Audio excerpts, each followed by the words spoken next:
내 영혼이 은총 입어 증한 죄짐 벗고 보니 슬픔 많은 이 세상도 천국으로 화하도다. 할렐루야 찬양하세. 내 모든 죄 사함받고 주 예수와 동행하니 그 어디나 하늘나라. 주의 얼굴 뵙기 전에 멀리 뵈던 하늘나라. 내 맘속에 이루어지니 날로 날로 가깝도다. 할렐루야 찬양하세. 내 모든 죄 사함받고 주 예수와 동행하니 그 어디나 하늘나라. 높은 산이 거친 들이 조막이나 궁궐이나 내 주 예수 모신 곳이 이나 하늘나라. 할렐루야 찬양하세. 내 모든 죄 사함받고 주 예수와 동행하니 그 어디나 우리 3절 다시 한번 찬양하겠습니다. 높은 산이 거친 들이 조막이나 궁궐이나 내 주 예수 모신 곳이 그 어디나 하늘나라. 할렐루야 찬양하세. 내 모든 죄 사함받고 주 예수와 동행하니 그 어디나 하늘나라. 아멘. 오늘 이사야서 마지막인데요. 66장 우리 전체를 한번 보도록 하겠습니다. 이사야서 66장 1절에서 24절 말씀이에요. 이사야서 66장 1절에서 24절 말씀인데요. 우리 같이 말씀을 나누면서 오늘 본문을 같이 좀 읽도록 하겠습니다. 여러분 사람은 다 길을 간다고 말할 수 있을 것 같아요. 길을 간다고 걸어간다고 말할 수 있을 것 같은데 여러분 길을 걸어갈 때 중요한 요소들이 있잖아요. 길을 걸어갈 때 중요한 요소들이 있는데 방향이 중요하죠. 방향. 네, 방향 어디로 가는가 이거 참 중요해요. 우리가 또 방향 못지않게 속도에 대해서 관심이 있잖아요. 누구보다 내가 빠르다. 이제 비교하면서 빠른 이 속도에 대해서 우리가 생각할 때 있는데 저는 뭐 많이 살지는 않았지만 그런 생각을 많이 하게 돼요. 방향은 참 중요한데 사실 속도는 그렇게 중요하지 않다는 거예요. 조금 느려도 괜찮겠다 그런 생각이 들 때가 많아요. 조금 더디고 조금 느려도 방향만 정확하면 된다 이런 생각을 하게 될 때가 참 많거든요. 속도는 그렇게 중요하지 않은 것 같아요. 그리고 발자취죠. 발자취. 내가 길을 걸어갈 때 발자취 무엇을 내가 걸어가는 길목에 내가 걸어가는 길에 무엇을 남기는가 이것이 참 중요하다는 생각을 해요. 그리고 길을 걸어갈 때 목적지가 중요하죠. 목적지.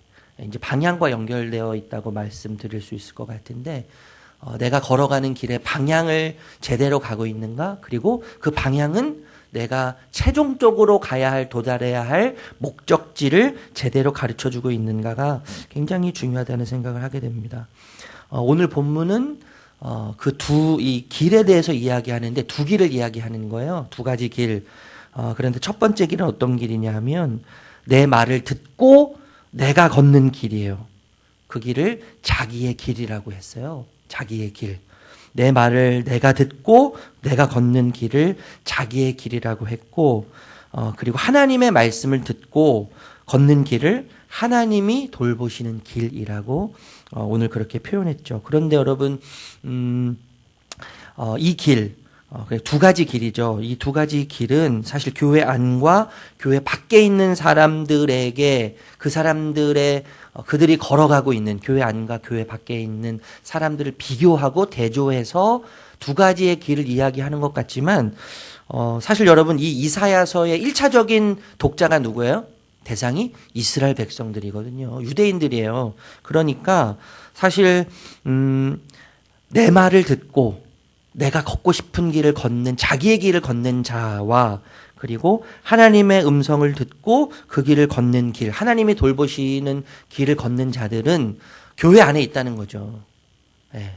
교회 안에도요, 하나님의 음성을 듣고 하나님의 길을 걷는 자들이 있고요. 그래서 하나님의 보호를 받는 자들이 있고, 완전히 반대로 자신의 소리를 듣는 자들도 있다는 거예요. 네. 내 소리를 듣고 자기의 길을 걸어가는 자들도 있다는 이야기이기 때문에 무서운 말씀이라고 할 수 있죠. 그래서 자기의 길, 하나님이 돌보시는 길을 좀 간략하게 살펴보면 좋을 것 같습니다. 먼저 자기의 길을 좀 보려고 하는데 우리 3, 4절 말씀 읽어볼까요? 3절에서 4절 읽어보겠습니다. 시작. 소를 잡아드리는 것은 살인함과 다름이 없이 하고 어린 양으로 제사 드리는 것은 개의 다름없이 하며 드리는 예물은 돼지의 피와 다름없이 하고 분향하는 것은 우상을 찬송함과 다름없이 하는 그들은 자기의 길을 택하며 그들의 마음은 가증한 것을 기뻐한즉 나 또한 유혹을 그들에게 택하여 주며 그들이 무서워하는 것을 그들에게 임하게 하리니 이는 내가 불러도 대답하는 자가 없으며 내가 말하여도 그들이 듣지 않고 오직 나의 목전에서 악을 행하며 내가 기뻐하지 아니하는 것을 택하였음이라 하시니라. 하나님이 그들을 향해 부르시죠. 그렇죠? 부르세요. 그리고 말을 걸어오세요. 부르시고 말을 걸으시는데 표현을 보면요, 뭐라고 이야기하냐면 못 듣는다고 이야기하지 않잖아요. 못 듣는 게 아니고 어떻게 이야기해요? 안 들어요. 네. 하나님이 부르시고 하나님이 말씀하시는데 말을 걸어오시는데 그들은 듣지 못하는 것이 아니고 의도적으로 회피하고 있어요.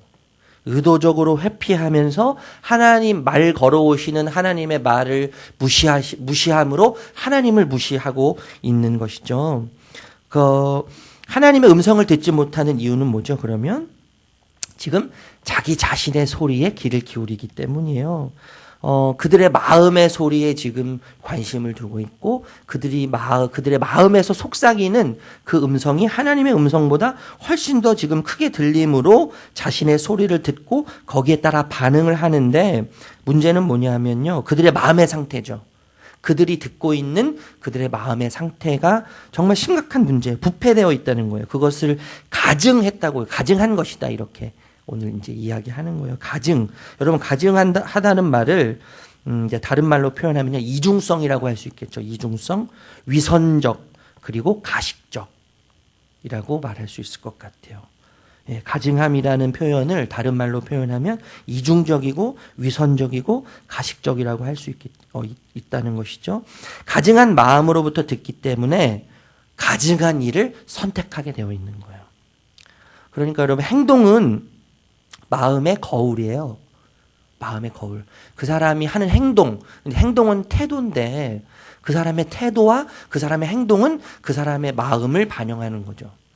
여러분 우리가 좀 전에도 읽었지만 지금 하나님의 말씀을 듣지 않고 자신의 마음을 듣는 사람들이 가증한 마음으로부터 듣기 때문에 이중적이고 위선적이고 가식적이라고 말씀드렸잖아요.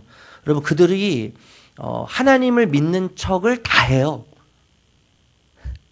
하나님 믿는 척을 다 해요. 안 하는 게 아니에요. 예, 하나님을 믿는다고 하면서 11조도 하고 재물도 드리고 예배도 드리고 구역 모임, 목장 모임도 하고요. 목자도 하고요. 교사도 하고요. 새벽에 나와서 기도도 하고 새벽 기도도 하고 다 한다는 거죠. 모든 형식적 행위를 다 해요. 소도 잡고 어린 양도 잡아 제사를 드리죠. 그런데 거룩한 제사 행위를 이방신에게 제사 드리는 것처럼 돼지의 피같이 여겨요. 개의 목을 꺾음같이. 이게 이제 유대인들에게 있어서 개의 목을 꺾는다는 것은 추잡스럽고 경멸스러움을 의미하는 건데 그렇게 한다는 거예요. 하나님께 하는 것을요. 그래서 우상을 찬송하듯 하나님을 찬송해요. 우상을 찬송하듯 하나님을 찬송해요. 하나님을 기뻐하듯 우상을 기뻐해요. 왜요? 가증한 마음을 반영했기 때문이죠. 가증한 마음을 반영했기 때문에 모든 행위가 다 위선적이고 이중적이고 가식적이에요. 얼마나 무서운 이야기입니까? 그러니까 똑같이 해요. 똑같이 말씀도 이렇게 목사가 돼서 전해요. 그런데 하나님의 소리에 귀를 기울이지 않고 가증한 자기 자신의 마음의 소리에 귀를 기울이기 때문에 화려하죠. 화려해요. 믿음이 있어 보여요. 그럴싸해 보여요. 네. 참 저분만큼만 하면 좋겠는데, 모두가 저분만큼만 하면 좋겠는데, 그런데 여러분 사실 우리가 다 알지 않아요? 우리가 다 알아요. 우리가 어떤 누군가를 볼 때 그 사람이 어떤 마음과 어떤 태도에서 행동을 하는지 다 알아요. 다 보여요. 다 보여요. 참 희한해요. 그게 다 보여요. 그런데 여러분 하나님이 얼마나 잘 보시겠어요. 우리의 모든 것을 다 꿰뚫어 보시는 그 하나님이 우리의 마음을 얼마나 잘 아시겠냔 말이죠. 우리가 하는 모든 행위들, 하나님께 하는 모든 행위들, 우리가 대하는 사람들에게 하는 모든 행위들, 특히 이제 목사들이 굉장히 위험한 거예요. 중직자 있는 분들. 그래서 참 이 가슴 아픈 이야기인데요. 중직자 자녀들이 교회를 막 떠나잖아요. 이렇게 목사 아들, 목사 딸들이 막 교회를 떠나요. 당신이 믿는 하나님은 나는 안 믿는다. 이러면서 막 교회 떠나잖아요. 목사 아들이요. 목사 딸이 막 떠나는 거예요. 여러분 자기 길을 걷는 자, 가증한 자기의 마음의 소리를 듣고 가증함에서 출발한 가증한 행동과 가증한 행위, 이중적이고 위선적이고 추잡하고 더러움을 거룩이라는 포장지에 포장을 해서 종교적 행위를 하죠. 종교적 행위를 해요. 왜냐하면 안 그렇게 하면, 그렇지 않으면 양다리인데, 양다리요. 네, 양다리인데 그렇게 안 하면 손해볼 것 같거든요. 일종의 보험인 거죠. 보험. 일종의 보험인 거예요. 그래서 하나님이 아니면 이거라도, 만약에 이게 틀렸으면 하나님이라도. 네, 일종의 보험이에요. 이 보험이 안 되면 저 보험이라도, 저 보험이 아니면 이 보험이라도. 여러분 가증함 때문에 모든 것을 다 해요. 다 해요. 하나도 빠뜨리지 않고 다 해요. 그런데 가증함 때문에 뭐예요? 그런 사람은 모든 것을 안 하는 자가 되는 거죠. 모든 것을 하지만 가증함 때문에 모든 것을 안 하는 자가 되고 또 모든 것을 파괴하는 자와 같은 자가 된다고 이야기하고 있는 것이죠. 그래서 여러분 그들의 결론은 뭐예요? 15절에서 17절이죠. 15절에서 17절 말씀. 그들의 결론이에요. 인생의 결론. 15절에서 17절 말씀. 이사야서 66장 맨 마지막 장이에요. 15절에서 17절 읽어보겠습니다. 시작. 보라 여호와께서 불에 둘러싸여 강림하시리니 그들의 수레들은 회오리바람 같으리로다. 그가 혁혁한 위세로 노여움을 나타내시며 맹렬한 화염으로 책망하실 것이라. 여호와께서 불과 칼로 모든 혈육에게 심판을 베푸신즉 여호와께서 쪼갰게 죽임을 당할 자가 마르니 스스로 거룩하게 구별하며 스스로 정결하게 하고 동산에 들어가서 그 가운데 있는 자를 따라 돼지고기와 가증한 물건과 쥐를 먹는 자가 다 함께 망하리라. 여호와의 말씀이니라. 한마디로 이야기하면 여호와의 노여움이 임하죠. 여호와의 노여움이 임하는데 그 노여움은 어떻게 표현돼요? 맹렬한 화염 같은 책망이에요. 책망이 있는데 화염 같아요. 근데 이 화염은 뼈를 녹이는 듯한 고통이 있는 거예요. 그런데 끌 자가 없어요. 맹렬한 화염의 노여움이 임하는데 그 화염은 아무도 끌 자가 없어요. 너무나 고통스러워요. 뼈를 녹이는 듯한 고통이 있지만 그 불을 끌 자가 없는 거예요. 그리고 망하는 거죠. 망하는 거예요. 지난주에도 우리가 살펴봤지만 개인만 망하면 사실 괜찮죠. 개인만 망하면 되는데 공동체를 망가뜨리는 거예요. 공동체를 무너뜨리는 거예요. 예, 혈육을 포함한 그가 속한 공동체가 무너집니다. 얼마나 허망해요. 예, 마치 카푸치노 같은 거예요. 카푸치노요. 커피. 어떤 목사님이 자기 자신에 대해서 이야기하는데 전 참 공감이 됐어요. 카푸치노 목사라고 하더라고요. 그러니까 되게 화려하고 거품이 있어서요. 되게 화려하고 그럴싸한데 조금 지나면 카푸치노는 어떻게 돼요? 거품이 싹 사라지잖아요. 그 화려함이 금방 사라지는 거예요. 카푸치노 같은 거예요. 카푸치노요. 되게 화려하고 부럽고 본받고 싶고 그를 따라가고 싶지만 그들의 끝은 결국 카푸치노요. 카푸치노. 솔로몬이 얘기했던 입김이죠. 할 때 입김. 헛되도다 했을 때 그 헛되다는 말이 입김이라는 의미잖아요. 입김. 그래서 겨울에 할 때 그 입김이 하얗게 일어나지만 2, 3초면 금방 사라지는 거죠. 찰나요. 찰나. 허망함이죠. 여러분 굉장히 자기의 길을 걷는 자를 제가 이야기하면서 여러분들 표정을 보니까 너무 무거우세요. 너무 무거워. 자, 우리 빨리 하나님이 돌보시는 길을 좀 살펴보면 좋을 것 같아요. 우리 1, 2절 말씀 읽어볼게요. 1, 2절 말씀 읽어보겠습니다. 시작. 여호와께서 이같이 말씀하시되 하늘은 보좌요 땅은 나의 발판이니 너희가 나를 위하여 무슨 집을 지으랴. 내가 안식할 처소가 어디랴. 나 여호와가 말하노라. 내 손이 이 모든 것을 지었으므로 그들이 생겼느니라. 물은 마음이 가난하고 심령이 통회하며 내 말을 듣고 떠는 자 그 사람은 내가 돌보려니와. 이제 하나님이 돌보시는 길을 살펴보겠는데 하나님의 그 돌보심의 길을 가는 자들은 하나님의 말에 귀를 기울이죠. 그리고 떨어요. 하나님의 말씀을 듣고 하나님에 대해 떠는 마음을 갖는 거예요. 여러분 떨 때는요 우리가 두려워서도 떨지만 어떨 때 떨어요? 위엄과 권위를 느낄 때, 그래서 존경심이 나오고 경외심이 나올 때 떨게 되죠. 하나님의 말씀을 들을 때 하나님의 권위가 느껴져요. 하나님의 위엄이 느껴져요. 누구와도 비교할 수 없는 위엄과 영광이 느껴져요. 권위가 느껴져요. 그래서 안 가질 수 없는 거죠. 자동적으로 하나님에 대한 경외심이 생겨요. 경외심. 그리고 하나님에 대한 존경심이 생겨요. 사랑하는 마음이 생겨요. 그래서 떠는 거예요. 떠는데 그 하나님은 어떤 하나님이세요? 하나님은요 구름을 베개로 삼으실 수 있는 분이시잖아요. 구름을 베개로. 그리고 하늘을 침대로 삼으실 수 있는 분이에요. 하늘을 침대로. 어마어마하신 하나님이세요. 우주를 이불 삼으실 수 있는 분이죠. 그런데 하나님은 주무시지 않으시죠. 오늘 본문에 그래서 뭐라고 표현했냐면요. 하나님은요 하늘을 보좌 삼으신다 그랬어요. 그러니까 마당에 흔들 의자 삼으시는 거죠. 하늘을 보좌 삼으시는데요. 하늘이 하나님의 흔들 의자예요. 흔들 의자. 어마어마하신 하나님이에요. 그리고 땅을 발판 삼으세요. 현관문 입구 정도 되는 거 아니에요? 현관문 입구요.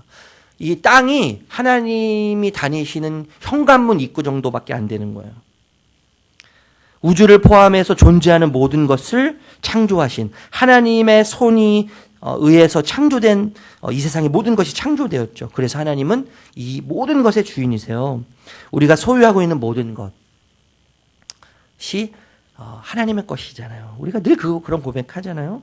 참 이렇게 훌륭한 아내를 주신 것도 하나님이 주셨어요. 하나님의 것이죠. 이렇게 사랑스러운 자녀, 때로는 이 왼수 같은 남편. 그래도 하나님 주신 거예요. 하나님의 것이에요.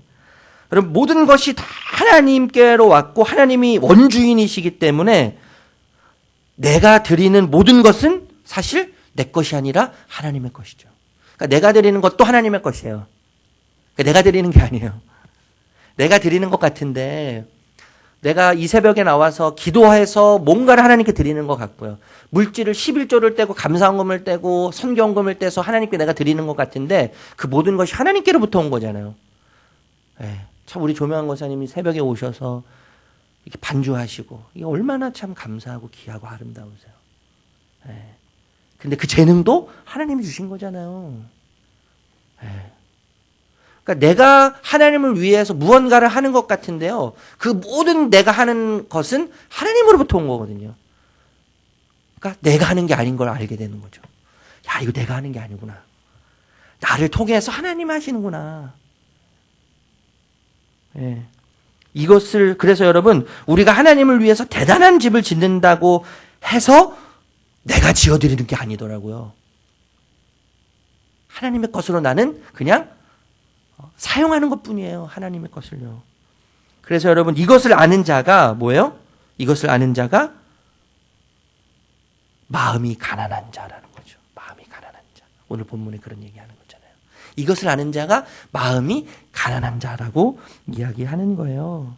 우리 다시 한번 2절 말씀 읽어볼게요. 2절 시작. 나 여호와가 말하노라. 내 손이 모든 것을 지었으므로 그들이 생겼느니라. 물은 마음이 가난하고 심령에 통회하며 내 말을 듣고 떠는 자 그 사람은 내가 돌보려니와. 예. 이런 사람이 마음이 가난한 자예요. 마음이 가난한 자. 아, 다 하나님의 것이구나.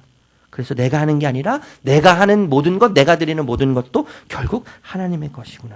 그런데 여러분 이렇게 이것을 알고 고백하고 마음이 가난한 대로 살아갈 때 가는 길이 정말 만만치 않죠.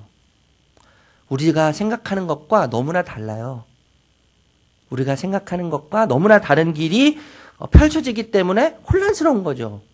혼란스러운 거예요. 이제 5절에서 9절 말씀인데 거기에는 여러분 5절 6절에 보면 동료들의 미움이 있고 이간질이 있고 비난이 있어요. 동료라고 하면 함께 힘을 모아서 공동체를 이루는 하나님의 마음을 품고 하나님을 향해서 같이 가야 되는 자들인데 그들로부터 공격을 받아요. 공격을 받아요. 미움을 받아요. 이간질을 당하고 비난을 받아요. 그래서 고통스러운데 그 고통이 어느 고통과 맞먹어요?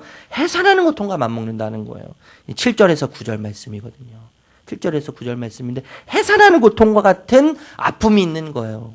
고통이 따르는 거예요. 마음이 가난한 자의 길을 걸어갈 때 있는 거예요.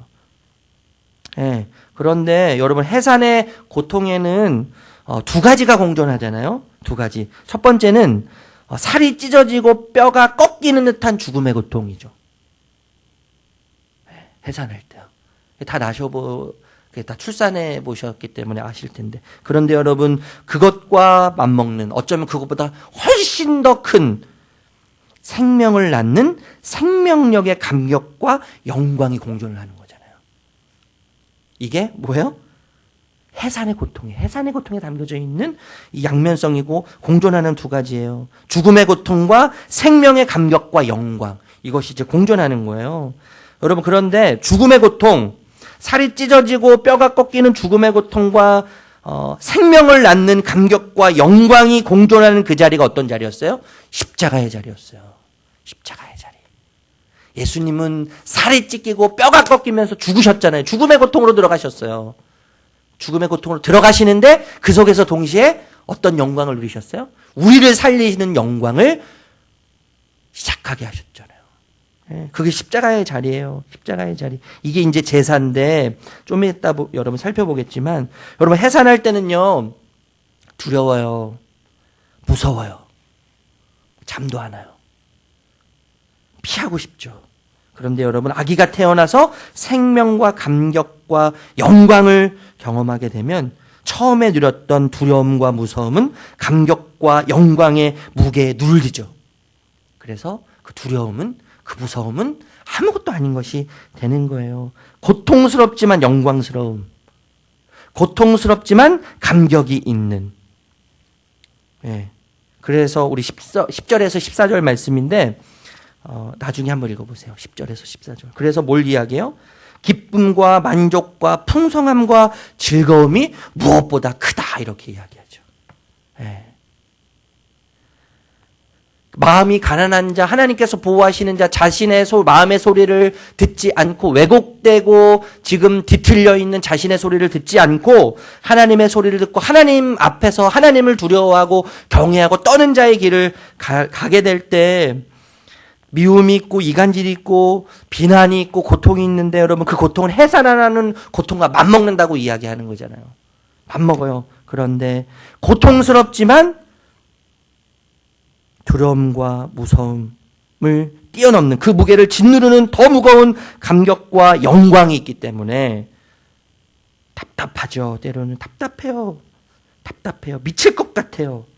그래서 이 문제가 해결되지 않으면 죽을 것 같아요. 이 문제가 해결되지 않으면 죽을 것 같아요. 이 문제가 하나님보다 크게 보여요. 그런데 하나님이 이 길을 걸어가면 하나님이 보호하시는 길을 걸어가면 기쁨과 만족과 풍성함과 즐거움이 크기 때문에 결국에는 하나님께서 우리를 어떤 자리로 인도하세요? 이 문제는 여전히 있어요. 그 문제는 하나도 달라지지 않았어요. 그런데 그 문제보다 크신 하나님을 보게 하는 영광을 누리게 하는 거죠. 그럼 어떤 고백이 나옵니까? 하나님, 이 문제가 해결되지 않아도 하나님이 너무 영광스럽기 때문에 이 문제를 아시는 주님, 이 문제보다 크신 하나님이 너무나 영광스럽고 너무나 크고 그분이 너무나 위대하기 때문에 지금 이 자리가 만족스럽습니다. 지금 이 자리가 기쁩니다. 주님 때문에. 지금 이 자리가 주님 때문에 감격스럽습니다라고 하는 고백이 절로 나오게 하신다는 거예요. 여러분 이게 이해가 안 되는 거죠. 그런데 이게 이해가 안 되는 거예요. 이게 너무나 다른 거죠. 그래서 주변 사람들이 뭐라고 느껴요? 야, 쟤는 왜 저렇게 힘든데, 저렇게 고통스러운데, 저 사람은 왜 저렇게 늘 웃으면서 저렇게 평안하게 살지? 저 사람이 도대체 믿는 하나님은 어떤 하나님이야? 하나님에 대해서 궁금하게 하는 거야. 하나님에 대해서 궁금하게 하는 거예요. 그래서 여러분, 이제 오늘 표현해 보면, 전파자가 되도록 하신다 그래요. 전파자. 하나님을 전파자. 말로는 전파하지 않아요. 그런데 그 사람을 통해서 하나님이 궁금해지는 거예요. 제가 이제 공황장애, 우리 불안장애 걸린 분, 저희 이제 신앙생활 안 하시는 분인데, 어떤 저희 교회 성도님을 통해서 이렇게 만났어요. 근데 그분이 제가 이제 2번 만나고 너무 좋아지셨어요. 저는 이제 듣는 것밖에 없어요. 그냥 들어주는 거예요. 2시간, 3시간 이렇게. 들어주는 거예요. 근데 이제 제가 몇 가지 이렇게 이야기를 해드리거든요. 요거 꼭 약속 지키시라고 숙제를 해드리는데 그 숙제를 하면 참 좋아지시더라고요. 제가 왜냐하면 그렇게 했기 때문에요. 저도 이제 누구로부터 이렇게 계속 그런 걸 받았는데 그분이요. 제가 하나님 얘기를 하나도 안 했어요. 뭐 교회 다녀라, 예수님 믿어라 이런 얘기 하나도 안 했어요. 근데 마지막에 지난주에 이제 2번째 만났는데 마지막에 하나님이 궁금하셨나 봐요. 하나님이 궁금한 거예요. 자기에게는 지금까지 다 뭔가 대가를 바라고 왔다는 거죠. 대가를 바라고. 네. 자기에게 오는 모든 사람들은요. 어떤 대가를 바라고 왔다는 거예요. 어떤 대가를. 무언가 얻어내기 위해서 자기에게 왔는데 아무런 대가 없이 조건 없이 이렇게 자기에게 대가 없이 오는 사람들이 없다요. 참 우리는 그런데 여러분 이게 우리의 일상 아닙니까? 이게 우리 일상이잖아요. 대가 없이 조건 없이 이유 없이 주님의 사랑 때문에 그냥 우리는 움직이는 거잖아요. 근데 우리의 이게 일상인데 세상 사람들은 이게 너무 신비한 거예요. 신기한 거예요. 어떻게 대가 없이 이렇게 하지? 보상 없이 어떻게 이렇게 하지? 그러니까 하나님은 궁금하게 만드는 전파자가 되는 거죠. 여러분 이 삶 하나님의 음성을 듣고 가는데 참 고난이 있고 고통이 있고 참 비난이 있고 이간질이 있고 미움이 있는데 그 고통의 크기가 해산하는 고통과 같은 아픔이 있는 거죠. 그런데 고통 때문에 죽을 것 같은데 결국에는요 뭐예요? 그 고통보다 크신 하나님. 고통보다 위대하신 하나님. 그래서 그 하나님이면 충분합니다. 라고 하는 고백을 하게 하시는 하나님. 그러한 삶의 자리로 우리를 계속 걸어가시면서 영광과 고통이 계속 공존하는 삶을 살게 하세요. 좀 전에도 말씀드렸지만 여러분 이 해산의 고통, 그죠? 살이 찢어지고 뼈가 꺾이는 죽음의 고통과 생명을 낳는 감격과 영광이 공존하는 자리가 바로 제사라고 말씀드렸는데, 십자가라고 말씀드렸고, 꼭 십자가는 제사라고 말씀드렸는데, 산제물이 되도록 하시는 거예요. 우리로 하여금 산제물. 로마서 12장에서 이야기하는 산제물. 예. 고통이 있고 감격이 있는 이 공존의 삶을 살면서 우리를 산제물의 삶을 살게 하시면서 우리의 삶을 그대로 받으시는 거죠. 그것이 뭐예요? 예배의 삶이에요. 예배의 삶. 그것이 예배의 삶이에요. 그래서 오늘도 하나님은 우리를 보호하시죠. 지키시죠. 그런데 모든 아픔과 고통을 다 물러가도록 하나님이 싹싹싹싹 비켜나가게 하시는 게 아니라 그것을 통과하게 하시는 거죠. 통과하게 하시는데 하나님보다 그것이 크지 않도록 하나님을 누리게 하면서 통과하게 하시는 거예요. 그러면서 하나님을 느끼고 하나님을 경험하고 더 크신 하나님 앞에 서도록 하는 예배의 삶으로 우리를 초대하실 줄로 믿습니다. 그 영광. 문제는 여전히 있지만 그렇지만 하나님이 더 크시기 때문에 그게 아무것도 아닌 것이 돼버리는 거예요. 어느 순간. 하나님이 너무나 영광스럽기 때문에 그 고통이 아무것도 아니게 되는 거예요. 해산하는 고통처럼요.